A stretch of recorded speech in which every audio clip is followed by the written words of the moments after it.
జనసేన అధినేత ఆంధ్రప్రదేశ్ రాష్ట్ర deputy CM Pawan Kalyan గారి చిన్న కుమారుడు మార్క్ శంకర్కి సింగపూర్లోని ఆసుపత్రిలో చికిత్స కొనసాగుతోంది. నిన్న రాత్రి హైదరాబాద్ నుంచి సింగపూర్ ఆసుపత్రికి చేరుకున్నారు పవన్ కళ్యాణ్ గారు. మార్క్ను చూశారు. చేతులు కాళ్లకు కాలిన గాయాలు కావడంతో పాటు ఊపిరితిత్తులకు పొగ చొరడంతో అత్యవసర వార్డులో చికిత్స అందిస్తున్నారు. అక్కడి వైద్యులు అధికారులతో మాట్లాడారు.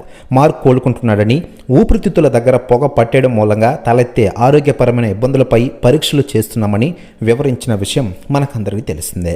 మరోవైపు భారత కాలమాన ప్రకారం బుధవారం ఉదయం అత్యవసర వార్డు నుంచి గదికి తీసుకొచ్చారు. మరో 3 రోజుల పాటు వైద్యుల పర్యవేక్షణలో పరీక్షలు చేయాల్సి ఉంటుందని ఆసుపత్రి వైద్యులు తెలియజేసిన విషయం మనకందరికీ తెలిసిందే.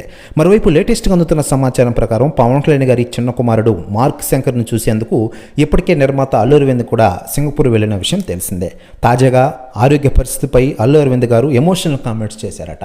ఆయన మాట్లాడుతూ, ప్రస్తుతం మార్క్ శంకర్ ఆరోగ్యం బాగా ఉంది, అభిమానులు ఎవరూ ఆందోళన చెందవద్దు, ప్రస్తుతం జనరల్ వార్డులోకి షిఫ్ట్ చేశారు, మరో 3 రోజుల్లో డిశ్చార్జ్ అవుతారు అంటూ సంచలన వ్యాఖ్యలు చేశారట అల్లు అరవింద్ గారు.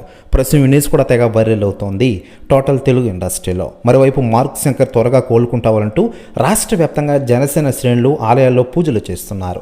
విజయనగరం జిల్లా రాజ్యంలో శ్రీ పోలిపల్లి పైడితల్లి అమ్మవారి ఆలయంలో ప్రత్యేక పూజలు నిర్వహించారు. జనసేన రాష్ట్ర ప్రచార కార్యదర్శి పొగిరి సురేష్ బాబు ఆధ్వర్యంలో ఈ పూజలు చేసిన విషయం మనకు అందరికీ తెలిసింది.